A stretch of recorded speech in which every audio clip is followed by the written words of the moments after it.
installment of Swinging from the Hip, your place to get your cricket fix and find out what's been going on. I'm Ashwin Ranchod. I'm your host, and I'm joined by my fellow presenters, Rohit Ranchod and Tarun Nathula. If you weren't here last week, just to go over who we are, Rohit was a first grade cricketer here in Auckland, played for Grafton Prems and a self-confessed cricket nut. And Taryn, well, he played 5 ODIs for the Black Caps and first-class cricket for a host of associations, Auckland, Central Districts, and more recently Northern Knights as well. Myself, I just played a bit of business house cricket, but more recently, I've been getting out there in the last 6 years and coaching children's cricket. So as I said, that's just a summary. There's more in depth. If you want to go back to last week's show, you'll be able to see a bit more about us and who we are. Taryn, Rohit, how you doing? Awesome. Very good. Awesome. Yes. Good to be back here. It's good. So just for you guys out there, now remember, we want you to be part of the show as well. So don't forget to get your fingers working, and whatever platform you're watching us on, Facebook, or whether you're watching a podcast, so that'll be later, but not now. But if you're particularly on Facebook, comment or ask questions. We can bring you into the show when we get a chance, and we can get those comments up and discuss them, or even answer the questions if we're able to. As the show develops, we'll have a bit more structure. So this is the second week. We're still playing around with the structure of the show, and we'll work with it. But this week, we're starting a new segment. And this new segment is going to be Back in My Day, and that's going to be brought to us by Rohit. So Rohit, how about Back in My Day? What happened? Well, good evening, folks. Well, back in my day, I don't know, this is probably before my day, actually. So, Benny, just before my days, yes, Sachin Tendulkar was born in 1973 on the 24th of April. And then we've had in 76, on April 25th, India lost a test match to the West Indies. Now, the surprising thing here, you normally need to take 20 wickets to lose a test match, but the Indians, they lost 11 wickets in the entire match. And it seemed to be the reason why they only lost 11 was the other 9 players succumbed to battery from the West Indies pace attack. Now, that would have been gruesome back then. I wouldn't want to be facing those guys, that's for sure. And also going back, I was just going to say, I'll just butt in there and I'll sort of say 1976. It's questionable whether they would have had helmets on. Absolutely. He would have been that wasn't the test. Sunil Gavaskar. Oh no, that's a one-day game, wasn't it? Oh no, wasn't that the test where Gavaskar took his team off the field because it was too hostile? Was it that one? I don't know. You guys are in that ballpark age figure, not me. Like I said, it's back before my day. I was probably 1. I was 6. There we go. In fact, I was 5 because it was April. So yeah, that was it could have been interesting. Yeah, I've seen Sunday take a team off in the past, so I don't know if that was the test match. Well, I thought it might have been the one in Australia. Yes. I do remember him taking a team off in Australia because I'm the old guy here. Yeah. Highlights footages, I remember seeing that. Well, you're going to say he wouldn't have liked playing Douglas Jardine then, would he? No. I don't know what you're talking about. Well, let's carry on. There we have, the Indians losing that match there. Also, 25th of April, this time, 2004, so I was around this time, Zimbabwe, they registered the lowest ODI total of 35 runs against Sri Lanka. I think we've been pretty close to doing it ourselves, haven't we, in the New Zealand cricket teams? We're doing a bit of research on that one. There was quite a few teams that got close, but nobody's actually managed to beat that. If you actually do beat a low score, or get an even lower score. I think you'll probably get that now because hasn't ICC made all cricket, which international cricket historically it has been associate cricket and affiliate cricket.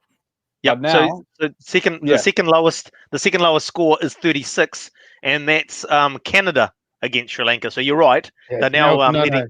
Oh, But Canada is in the top. It's almost the cream of the crop when it comes to what is deemed international cricket now. You've got, I don't want to pick on a Pacific neighbor. Let's say Sierra Leone.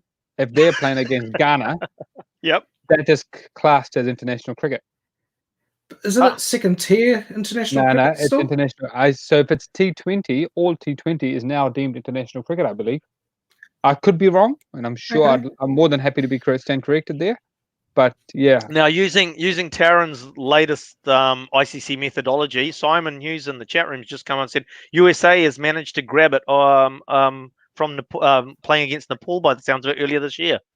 there you go. So that would work in with what Taryn's saying in terms of those matches. But is that one-day cricket or T20? We don't know. Yes. That's when we need Yeah. a producer in the background to quickly check. We just need to go.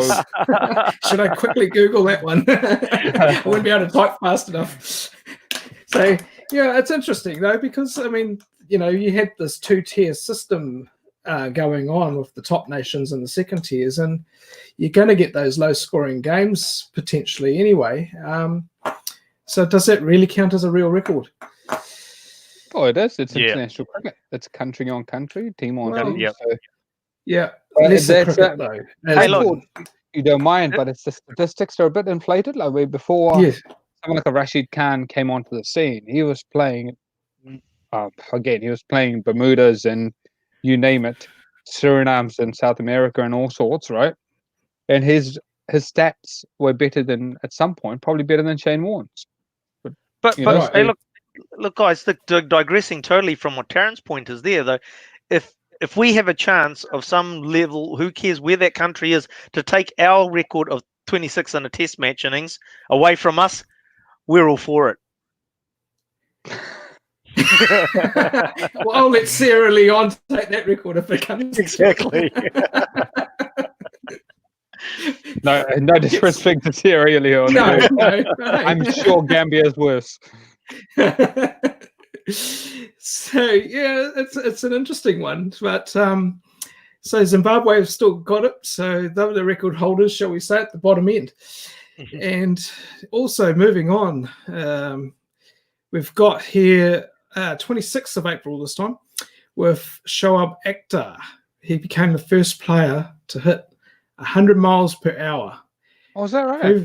Previous fastest measure was 99.8 by Jeff Thompson in 74. Again, back to your time, your eras. I was just born in 74, so yeah, I wouldn't have seen it. You might have been born by the time Jeff Thompson bowled that ball too. Could have been.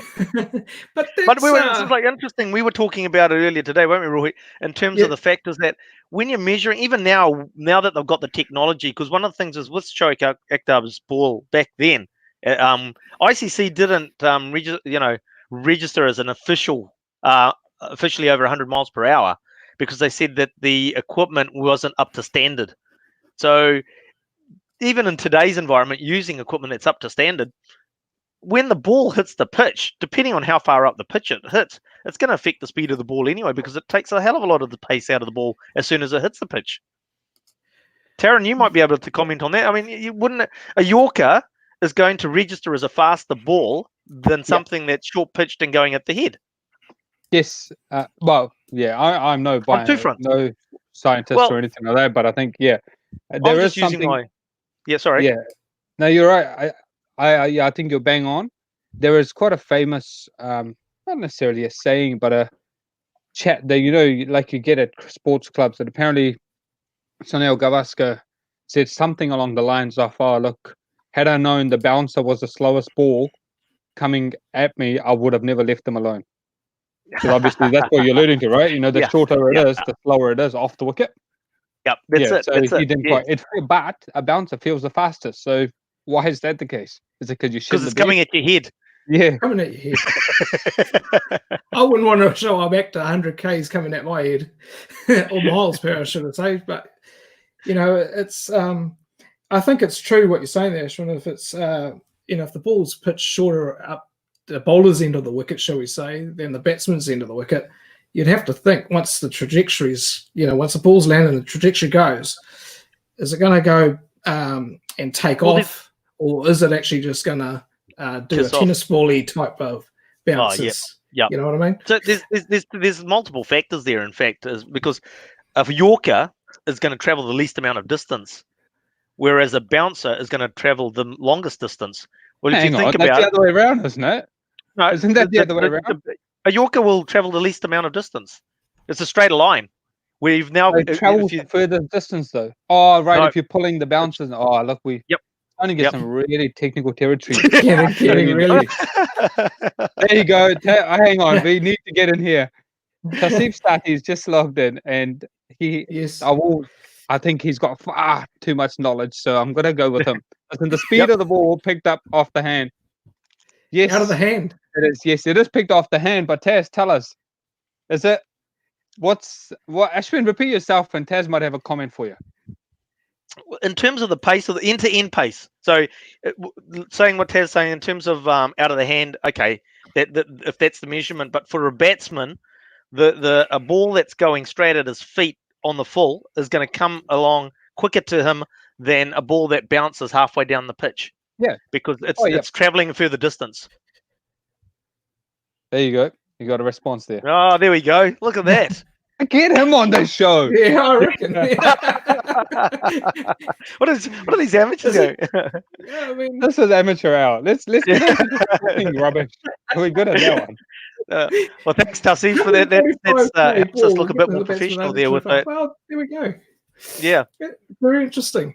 I mean, that's still bloody quick, to be honest. You know, being a club cricketer that I was in my heyday, I remember facing some boys out from West Auckland, and they were probably bowling about 120, 130, and that was quick enough for me, you know, let alone trying to face 100 miles an hour. Jeez, there's no way I'd be swinging by the time the ball's in the keeper's hands. Swinging from the hip, maybe. Yeah, swinging from the hip. I see what you did there. I see what you did there. I suppose we better move along, otherwise we'll run short of time on our other topics. Yes. No, okay, last point here. So 28th of April.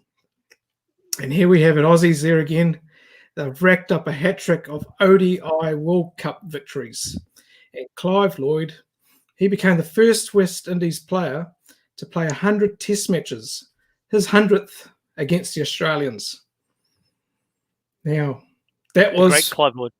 Yes, the great Clive Lloyd. I was watching a bit of footage there the other day of great Clive Lloyd and some rehashed cricket that they're showing on Sky Sports at the moment. And yeah, I was enjoying that, if I'm allowed to say that. But that's back in the day. Well, right, there's one. Speaking of back in the day, I would just kind of, thanks to Cricket Info, it kind of refreshed my memory. It was probably just misses out back in the day by a day. It was that. Do you guys remember that Tendulkar's sandstorm innings in Sharjah at the Sharjah Cup? No. I was about 13 or 14 then, but just throw my age out there to show how young I am. But I'm pretty sure there was like a sandstorm in the middle of the game, and the whole thing had to come to a standstill. It was literally, you've gone off for lightning, you've gone off for bad lighting, and lights have come off, and we've played in Napier. I've been in games where we've had to come off the wicket for too much sunlight because the sun was starting to set. Yep. But this one was for a sandstorm. And it was 98. I've just looked it up. It was 98, and I think India needed. I'm not going to look through the scores to try and just read out what you can find yourself. But I remember India needed to get a score to get to the final. And he went out there.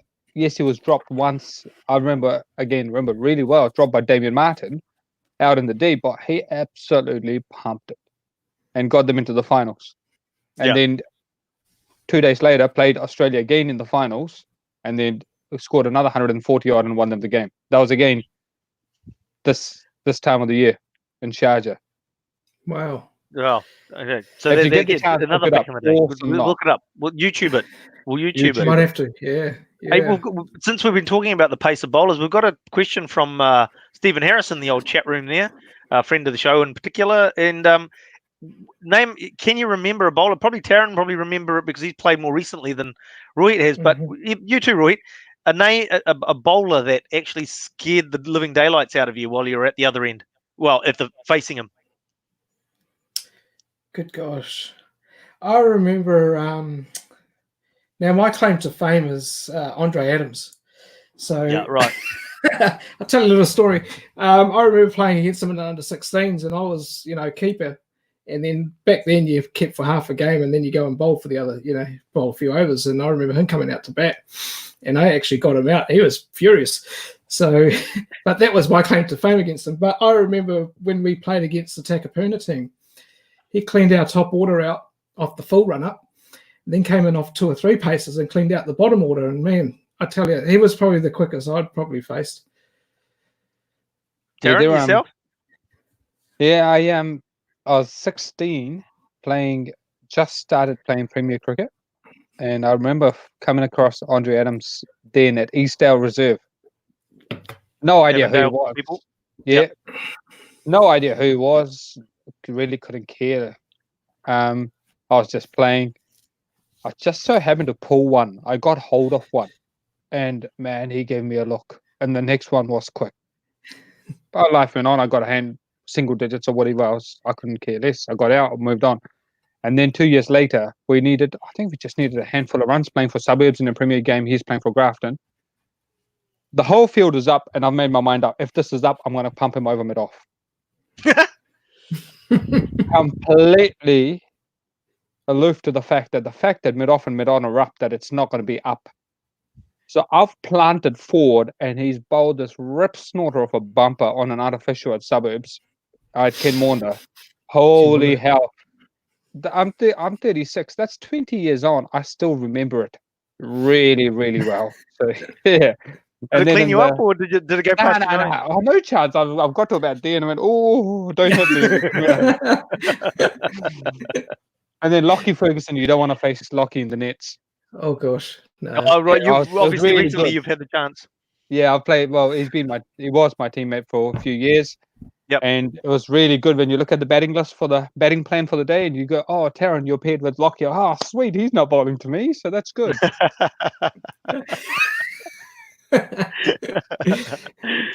Awesome, yeah. awesome. Hey, look, that's great. So that's back in the day this week. Back in our cricket history and our archives. Thanks for that, Roy, for that as well. Now moving on to Taryn, who will be giving us a bit of what's been happening in the modern news this week. I hear a player has called time on a career. Yeah, and I'm sure you've seen a lot of this player over the years as well. I'm sure you've seen that person live a lot. Sana Mir, women's captain of Pakistan.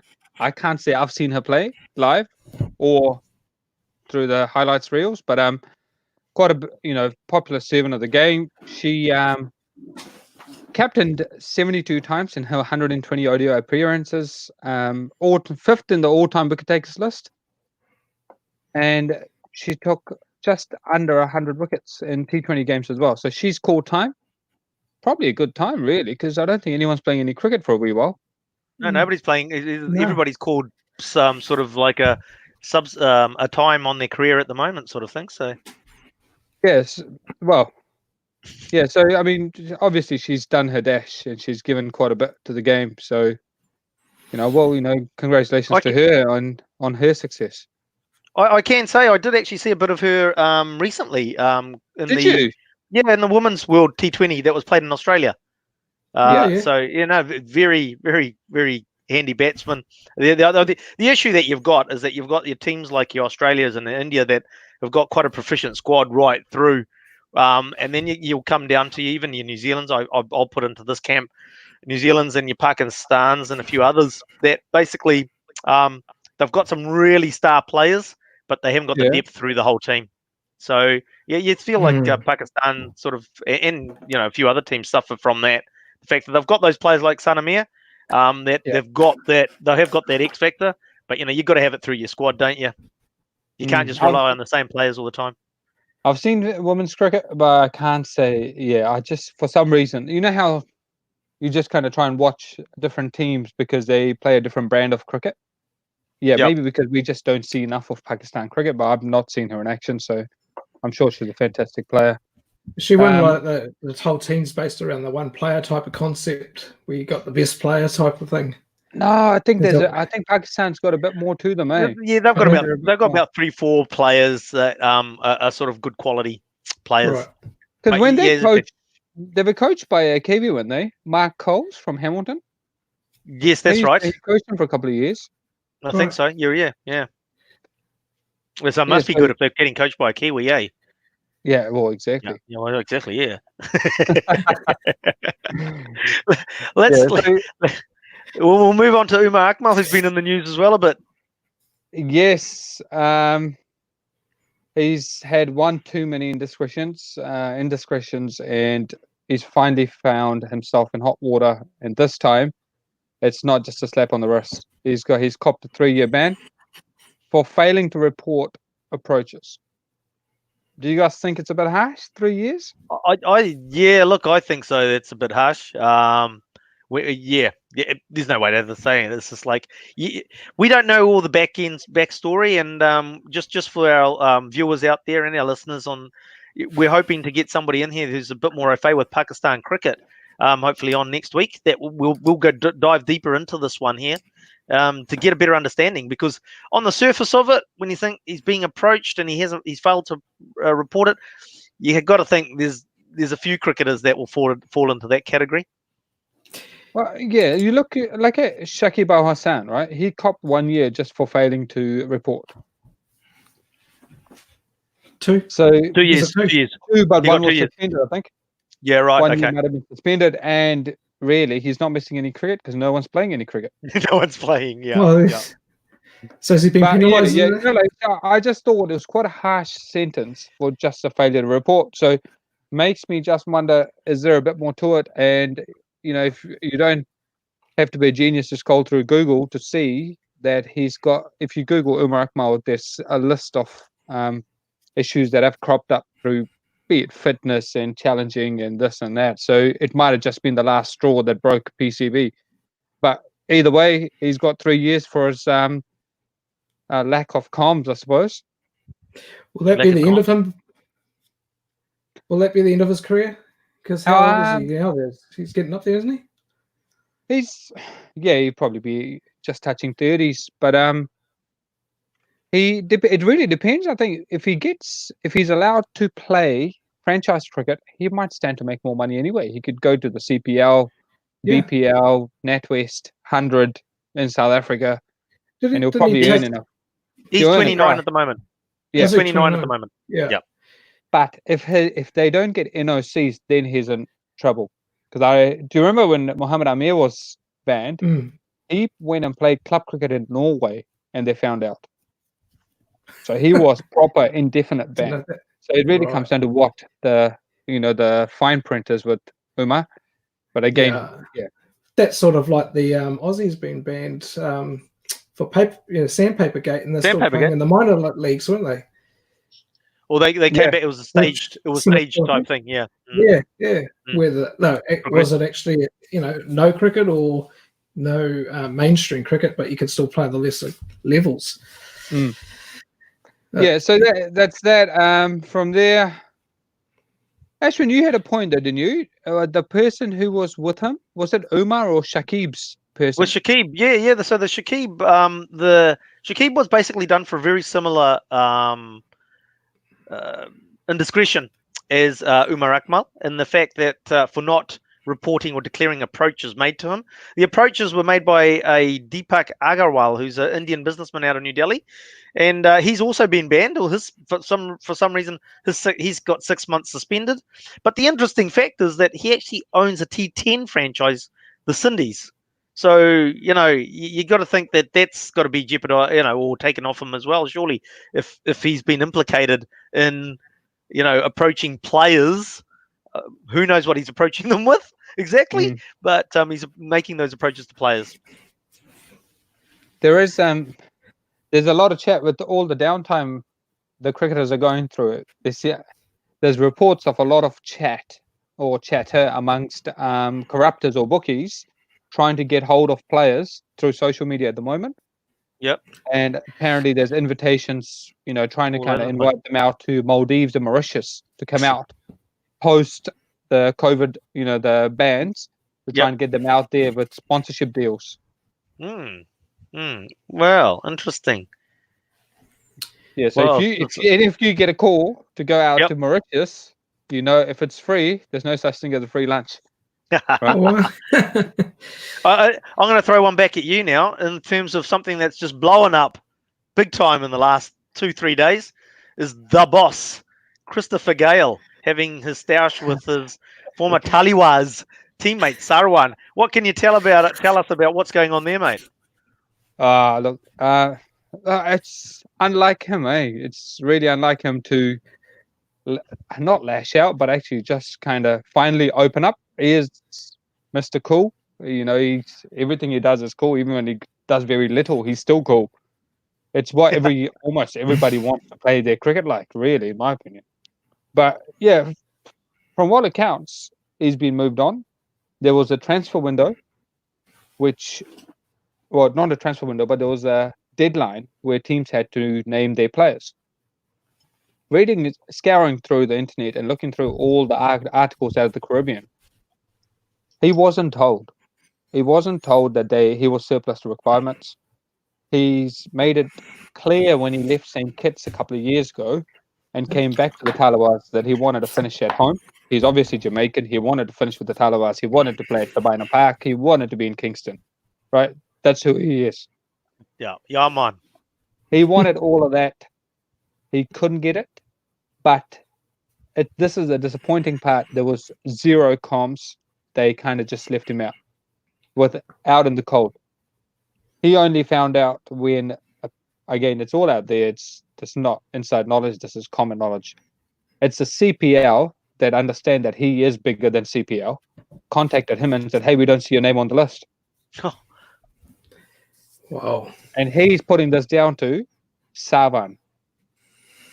Sarwan is the assistant coach. Sarwan retired. Ramnaresh Sarwan retired in 2016. These two have been teammates for a long time, played a lot of cricket for the West Indies.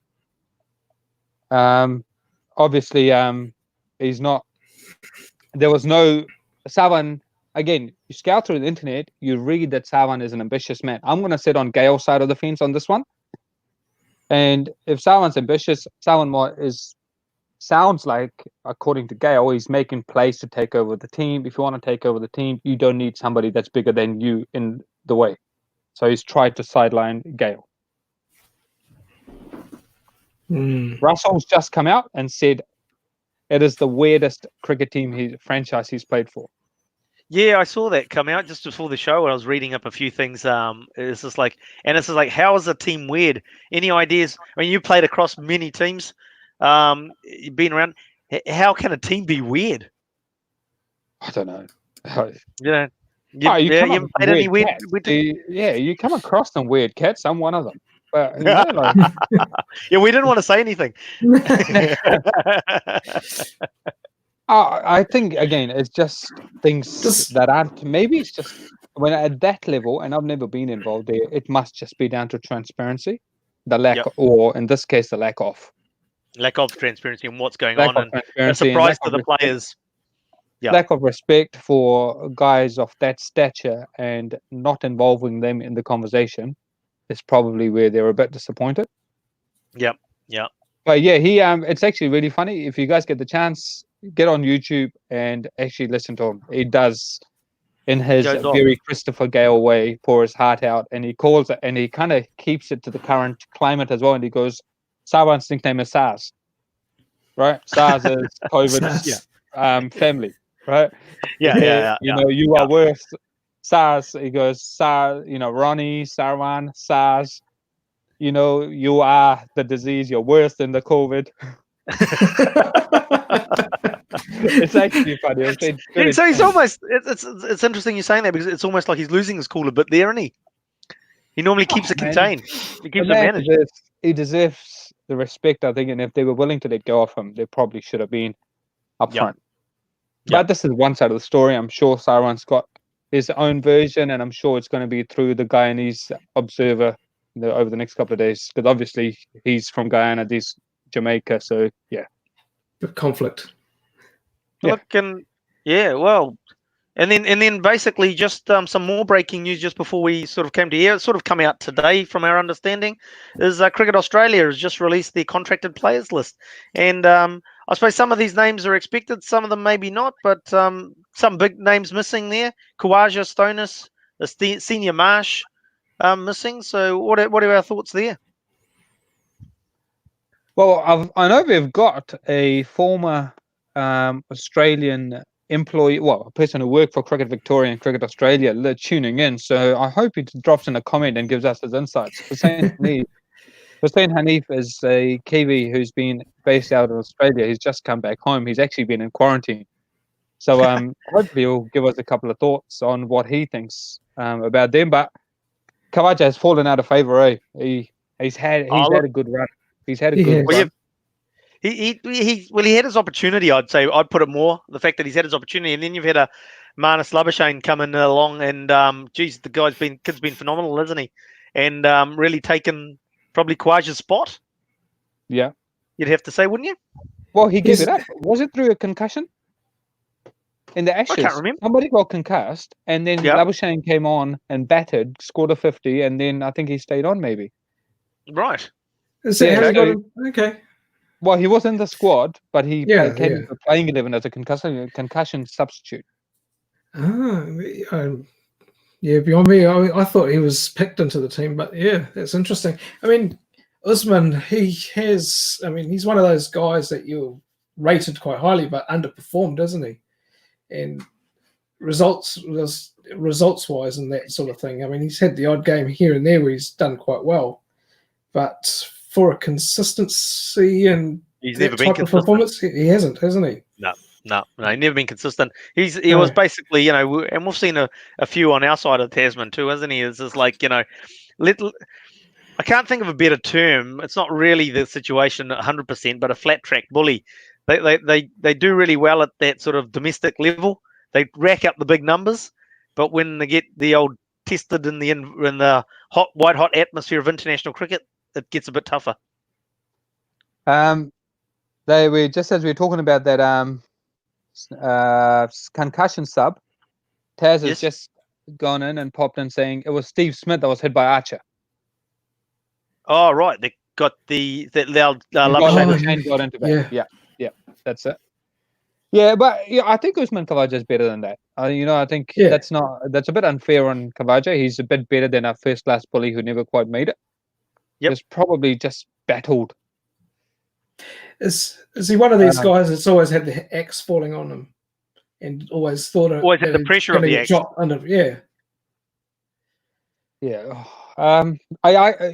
He's had an extended run. I'd love to look up his stats and go, I bet you he's probably played 30-odd tests. I have a strong feeling he probably battled in Asia. And Asia is the hotbed for cricket. So if you can't play against spin, you're probably going to fail 50% more than the odds are of being successful overall your career. So you're going to struggle from the get-go if you can't play spin. So that's where he struggled. Nathan Coulter now, I'm surprised with Nathan Coulter now. If you guys look back to that World Cup, remember that game against West Indies, Australia were 80-odd for 5 or something? He came out and bopped about 80-odd. Right, yes. Yeah. As an all-rounder, batting at 8. A complete saving grace. So, again, it's hard. I think it's hard on him. But then you've got Pat Cummins and Kane Richardson taking over, so... Yeah, I mean, and then geez, they've just got so many it's the bowlers, and those bowlers can bat. They're not just doing their job as a bowler; they're doing their job with a bat in hand as well, isn't it? When the side's in trouble, I mean, not always, but quite often they'll come out and they'll get some runs, especially in Test match cricket. In the likes of Cummins and the like Hazelwood, not so much Hazelwood, but more Cummins. I'm not surprised with Peter Hanscom going. Yeah. Marcus Harris, Sean Marsh. Yeah, I'm not surprised there. Stoinis, perhaps, but again, I know. What do you guys think? They love Mitchell Marsh. They do, don't they? He's got the right last name. is going to get a lot of chances. Well, sort of got the right last name right because one Marsh is gone, the senior one's gone. But the other one's so, my age, man. He's done well to hang on till now. He's your age. He's finally accepting that he's actually old. In cricketing terms, Cricketing teams, right? But you know, Oh my gosh. he's getting on, right? Sean Marsh again. He's had a revolving door. He's been in and out. Yep, he's been in the and out. guy, the fall guy, and he came back. He'd score in Australia. I don't think anyone would fault him for his runs. I'm pretty sure he scored a lot of runs in Sri Lanka too, possibly. He has. He was Actually, actually Wade's like he come seems in to and score done more well. away. Sorry, Wade's there was that. come in and done well. Wade's come in Yes. and done really well in the last 12 months or in the last 18 And that was months. one of the questions from Hussein was, what's our thoughts on Wade's selection? It's like, yeah, no, look, I think as he's taken his opportunities when he's come into selection. You know, there's been a few times when they've been in trouble and he's held the middle order together. Yeah, that's the more recent Wade, right? Wade Mhm. in 2012, 2013 in the Caribbean, Wade was the pit bull. He was what David Warner became later, pre-Newland. Wade was the guy who was there to rile up the opposition. He was ready to get into a scuffle.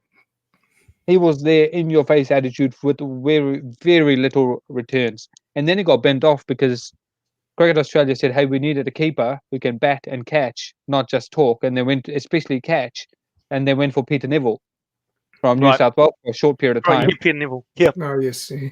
Right? He played a couple of games, was really good. And then so Wade, I think, then gave up the gloves for whoever else in Tasmania and then focused on becoming a batter. And kudos to him to be able to go, hey, I'll give up one skill set to focus on the other in in your early 30s to try and reinvent yourself. Reinvent yourself. Mm. Yeah, and then to push your way through a sheer weight of runs. So now, awesome. Not necessarily convinced with the way he got peppered by Wagner. Yep. But who hasn't been peppered by Wagner? So that's a different topic. But yeah, fair play to him. You know, he's kind of hung in there. He's not only he's quite happy to hang in there and fight and show a bit of Steve Waugh kind of grit. The traditional Aussie grit. Classic Aussie battler. Yeah. Yeah. Look, I'll just quickly. Yeah, sorry, Rohit, you want to say something? No, you got to say he battled well against Wagner in that test you were talking about earlier. So he's held his own, I feel. And, you know, to turn around at that age and just forget about the gloves and just concentrate on the bat, it's a credit to him, I feel. Yep. Well, I'll just quickly roll through all the contracted players for the 2020-2021 season. So it's Ashton Agar, Joe Burns, Alex Carey, Pat Cummins, Aaron Finch, Josh Hazelwood, Travis Head, Marnus Labuschagne. Lucky I could say that now. I wouldn't have if I hadn't have heard the commentators. Nathan Lyon, Mitchell Marsh, Glenn Maxwell, Tim Payne, James Pattinson, Jai Richardson, Kane Richardson, Stephen Smith, may have heard of him, Mitchell Stark, Matthew Wade, David Warner, and Adam Zampa. And that's the complete men's contracts list for 2020-2021 for Cricket Australia. So we're moving along now. We're going to just go into one of our topics. And last week we we talked about the effects of COVID-19 on cricket, which is basically the same effects it's had on most sports. Not so much down in our part of the world because our seasons were coming to an end. But there's some issues obviously coming out of COVID-19 and how that's going to change the face of sport and how it impacts sport in general. And one of the things that's going to impact our game is health and safety in regards to ball tampering, for want of a term, or want of a phrase. And that's obviously over the years, sweat and spit used to maintain the ball to make sure that the batsmen don't have it all their way. So I've got a few sort of players that are in the game that have had their comments regarding what they believe. Initial thoughts, boys, in terms of changes to legalizing ball tampering? Well, Taryn, let's start with you because you're a bowler. Yes. Yeah. And I mean, although you're a spinner, you're still looking. The team's still looking to you to maintain the ball while you're bowling as well, aren't they? Hey, I'm a spin bowler in New Zealand. My job, the bulk of my job is shining the ball. You don't get to bowl for a long, long period of time. You know, up until about January, Feb. you're lucky to get a handful of overs thrown your way. You know, pre-lunch, couple throwing tea. That's that little Yeah. violin going here. Karen. No, I'm going back to the ball maintenance as part of my job. Yeah. It's part of So every spin bowler's job. your role is Yeah, to look yeah. after the ball. I don't know. Look, firstly, it's not ball tampering; it's ball maintenance. I think, and that's what it's going to go to now. It's ball maintenance. I don't know. I know it's going to have a very big effect on how, what it's going to do to the ball. So it's going to be really tough for the seamers, and I'm kind of stuck with solutions. I know people are out there talking about possibly like a handkerchief, right? Like a cloth. Like, you know, when there's a wet ball, you have a dry cloth. There's talk of possibly you're allowed to have a cloth that's got a bit of sheen on it, and you buff your ball up on that. Yep, that's right. That's possibly your options. best That's one of the option options. at the moment. Rohit, what do you? Yeah. Oh, sorry, Karen. Carry on. No, that's it. Yeah. I suppose it will have an impact for the bowlers, won't it? In the sense that when it comes to reverse swing, I suppose, because they're relying on one side of the ball to be heavier, aren't they? I mean, I'm no bowler, but that's what the science is, isn't it? Behind having the reverse swing going and that sort of thing. Sapping the ball on one side. Yeah, to get it heavier. So, you know, not being able to spit and use your sweat on that ball might have that type of impact, unless what you're saying there, Taryn, is if they can use a damp cloth and maybe try and soak the ball that way a little bit. But will that mean if they don't come up with something like that, the reverse swing could be out of the game? Yep. Right. Yep. And I know Lane's put it out there saying, Lane Shepherd, listening in, has just put out saying the balls probably need to be changed every 55 overs. Yeah. So, yep. That's and one I of the agree. things to look at. Maybe they need to shorten from 80 overs for a ball change to a lower amount of overs. Yeah, so the 55, 60 overs. Yeah, but what does that do to the spinners then? Sorry, mate.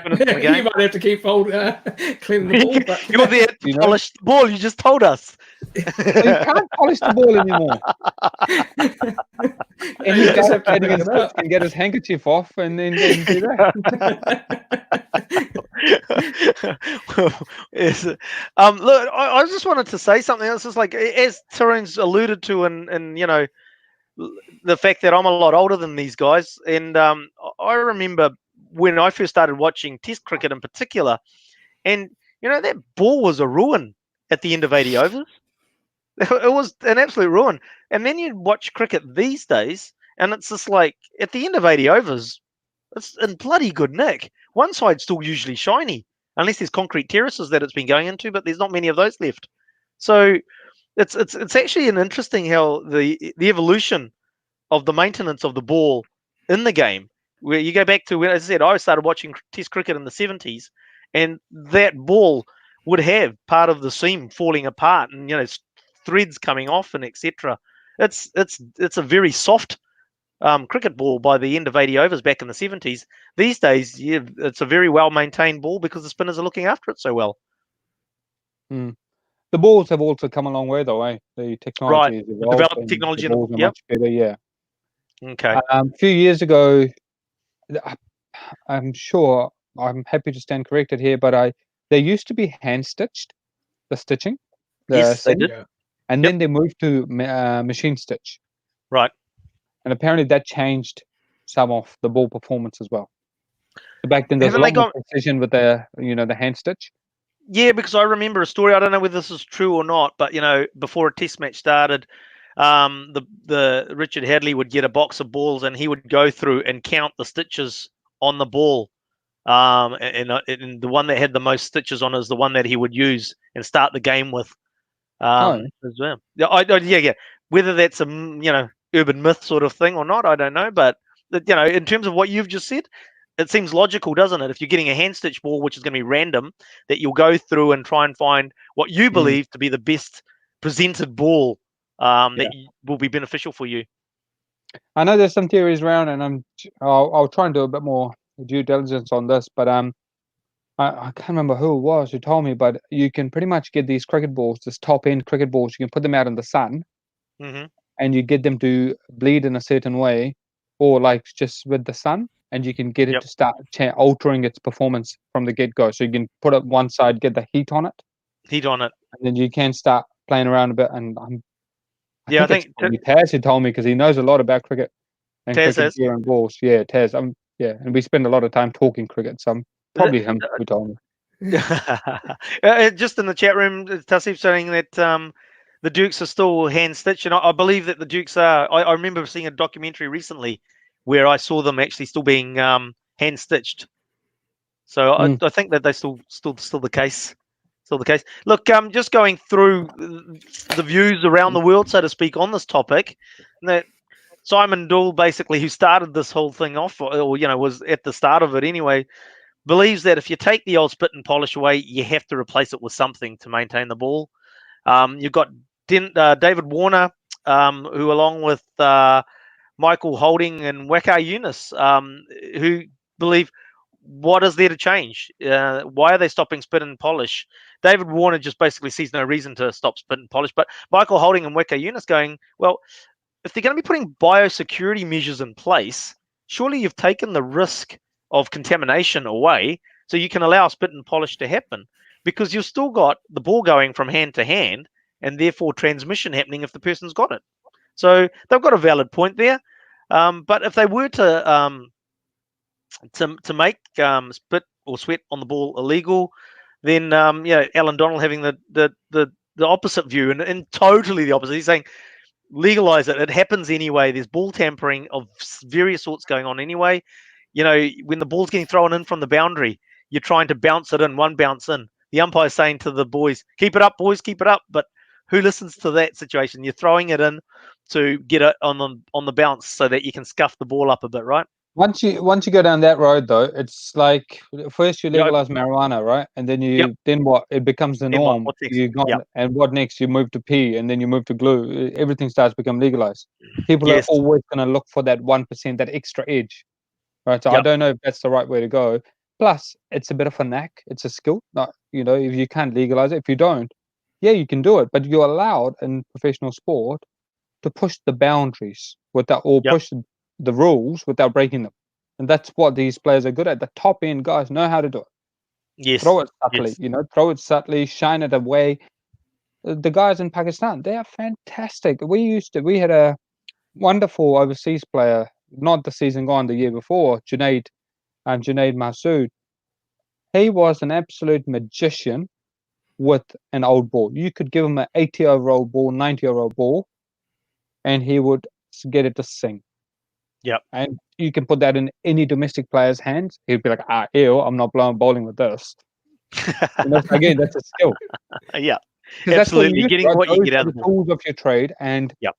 when you can't afford brand new balls all the time, they get used to working with the tools they have. Well, it's interesting you say that, because Dennis Lilly came out with the fact that it's just like, well, they used to have the woolen shirts back in their day, so he used to actually apply lanolin, which, for those that don't know what lanolin is a naturally occurring moisturizer on wool. So you don't, when you manufacture a shirt that's a woolen based shirt, you haven't got the lanolin on it, it's been washed, etc. But he used to reapply lanolin on the shirt, and then you'd take, it's as it's a moisturizer. So you just basically use your fingers to wipe on your shirt, and then you put it onto the ball. Oh. So and that comes back to, like, if you did go away from the old sweat and spit, you're really looking at the umpires holding a cloth, and it's going to have some sort of wax or polish embedded into the cloth that they're using to do the maintenance on the ball. Hasn't that happened in some games? Canterbury clothing came up probably in 2010, 19, around that time. They had these white cricket trousers. Why in the black ones, to be honest? The black caps used to wear them. They had like a black sheen on the backside of the trousers where you're meant to shine the ball. And Right. it was meant to aid with sliding, because it had that slick look, and you could also shine the ball on it. And I'm sure clothing manufacturers will come up with things where the material will aid buffing the ball up without having to put spit and shine, I reckon. Well, we've seen that in the other sport that I follow, which in terms of rugby, is that it's not just the shirt that you put on. There's all the technology that goes into development of a rugby jersey.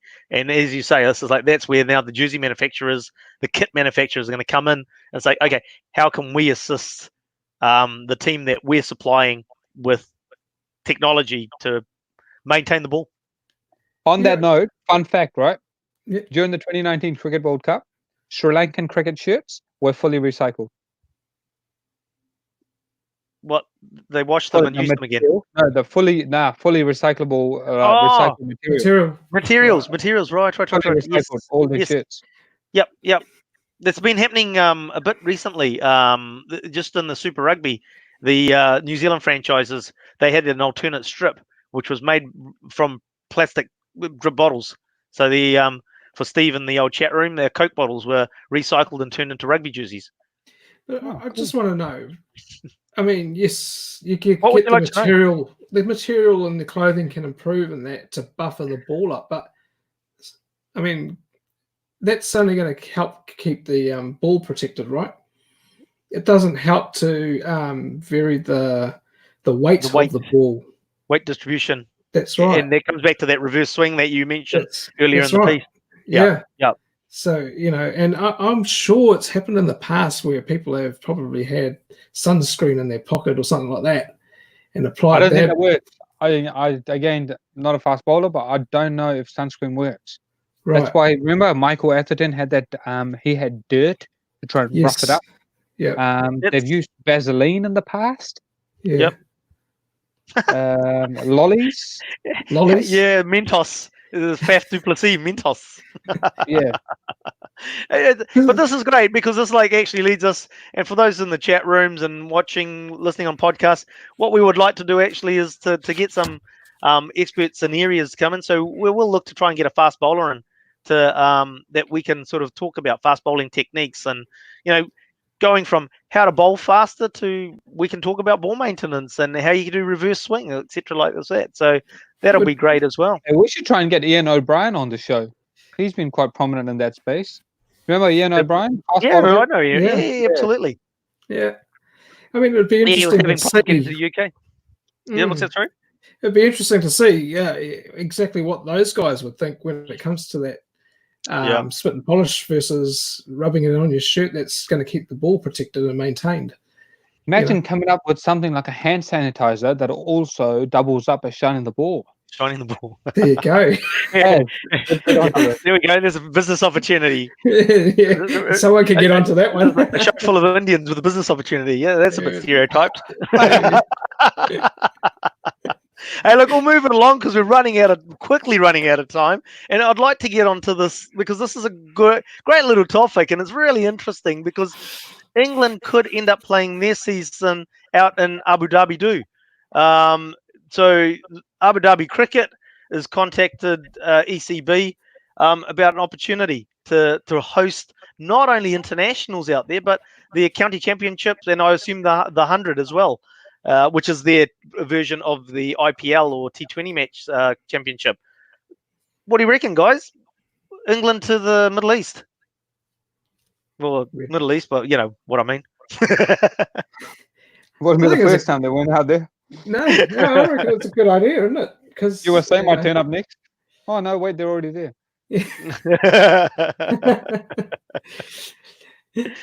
I think it's a good idea if that means that the boys can get out of the park and play. Why not? It also helps grow the game, I feel, and the locals in the area that are into cricket get to see other players. Yeah, Taryn. I think I read something about David White talking about sport being a like cricket community. It is a community. It's a global community, and we're as lucky as we were. They are bearing the brunt of not being able to play sport. And people, for a lot of punters, it's like, oh well, it's only a game of cricket. There's a bigger picture at heart. Yes. But if you look beyond that point, there's livelihoods at stake, and it's long-term repercussions as well. So the game has to be played at some point, and if and when we get to a safe situation, the longer they can play their cricket and fulfill their broadcasting commitments, the better off English cricket will be. And if everybody knows the health of English cricket and Indian cricket is very important, and Australian cricket is very important to world cricket. To the international, yeah, right, yep. Mm. You know, so New Zealand cricket's put their hand out. Supposedly Australia's offered that. Dubai, Abu Dhabi. So they've got options, but they're going to have to charter flights. There's going to be a lot that would need to happen. Yeah, there are issues, there are hurdles in the way. Obviously, there's players' unions or associations that the discussions have to be held, because players are going to be leaving their families for extended amounts of time to play in the UAE if they went there, or if they come to New Zealand or Australia. I think after this lockdown, they'd be happy to go, wouldn't they? Yeah, they'll be happy to go, but I mean, like it's like what we're seeing in a few other sports too. Is that they want to play. Let's not get they all want to play, but they are cognizant of the fact is that how long am I going to be away from my family? Now, you're a single guy that's playing international cricket. You probably don't have too many issues. You're an older player that's got 2 young kids back at home with the wife. Then maybe 6 months away, things start to become a bit of an issue. So I suppose it will. There's still it's not an insurmountable. None of these are insurmountable hurdles, but I think there's still hurdles that need to be I's dotted and T's crossed, so to speak. Because the other ones are UK government permission to leave the country, and then there will be a little bit. I'm gonna say it this way, but at the end of the day, I don't really think this is a problem. But a glut of games out of the UAE or out of New Zealand or out of Australia, you're going to have a lot of content. I don't believe that that's an issue. You've got audiences globally that are going to sap that up, and obviously the obvious one's India. The timing, I think if they can space it out, if a game is happening in Abu Dhabi and a game in New Zealand, or Australia, you're fine, because the time difference just kind of caters for it. So you pretty much can have 24 hours of cricket without having to have switch channels and pick and choose. Yep. So I really hope, I hope the English and West Indies series goes ahead. They probably should just throw it out to the Caribbean and just get it played out there. Right. And get that started, and then go to UAE and whatever else. I can't see the 100 going ahead. What's the point of starting a ridiculous competition with no English punters to support it? That's it. I mean, I think the 100 is going to be a casualty of COVID-19. It'll be cancelled this year. They'll go ahead with it in 2021. Also allows them, one of the things that we talked about in the morning sports briefing, also here on New Zealand Sports Radio, is that if they go by not going ahead with the 100 this year, it saves the ECB a lot of money, because they won't have to pay out to the players on that. And that's Ashwin, Nicholas Puran, and one other, Keshav Maharaj, have had their contracts cancelled with Yorkshire. So you're going to find a situation where there's going to be no overseas players in county cricket, and which is fine. That's one more position for an English player. So things will just work out. But if they do go to neutral cricket, I don't think it has happened in the past. You've had Singapore's hosted India, Pakistan, Sri Lanka.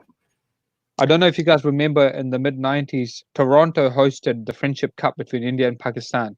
5 games every year. Sourav Ganguly got 2 fifers. Was that on a mat for a wicket? No, grass wicket. Absolutely. It was basically like the New Zealand wickets of 2001 when India visited. It was just hooping around corners. Look, we're nearly out of time, but I just sort of because I'd love to see England play, I'd love to see some county championship games played in New Zealand. I don't think it'll happen. But if we did get lucky and we got something coming to New Zealand, realistically speaking, it'd only be Lincoln, wouldn't it? No, Mount. Because you could base yourself at the Mount and get on a bus and go to Hamilton. What, 90 minutes? No, not even that. Yeah, I would say. Yeah. Well, let's call it 90 minutes anyway. Hamilton, go to the Mount, and go to Auckland. Yep. Yep. You know, I'm sure there's probably some stadiums and some decent cricket pitches in don't Rotorua give as well. everything to the Cantabs, man. Keep some up in North Island, you know. Yeah. Haven't they Then got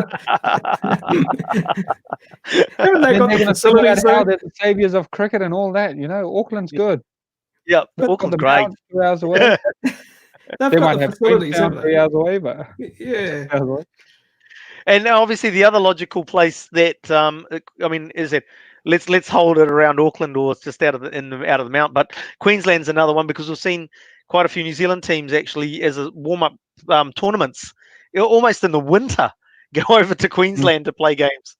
So good that's venues, venue, and innit? all year, pretty much all year round, really. Yep, and in fact, winter is the optimal time to play any sport in the north of Queensland because summer is cyclone season. Yeah. And that's when they have their rainy season. It's actually the winter is the settled time. So it's That's a and they're smart not bet.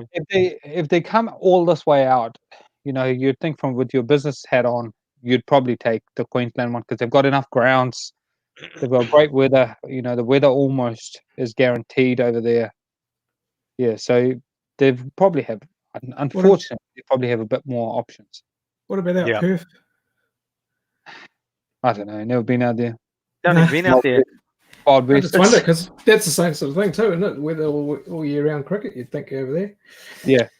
Yeah. Yeah, pretty much. Yeah, not too bad. Not too bad. It's just a case of the facilities, I suppose. But That's I it. assume pretty much everywhere in Australia would have decent grounds everywhere, wouldn't they? They just seem to. I was talking to. I can't remember who I was talking to. It might have been one of you guys. This is that some of the school schools have better grounds in New Zealand. Oh, that's England. England schools, yeah. That's English Yeah. schools, yeah.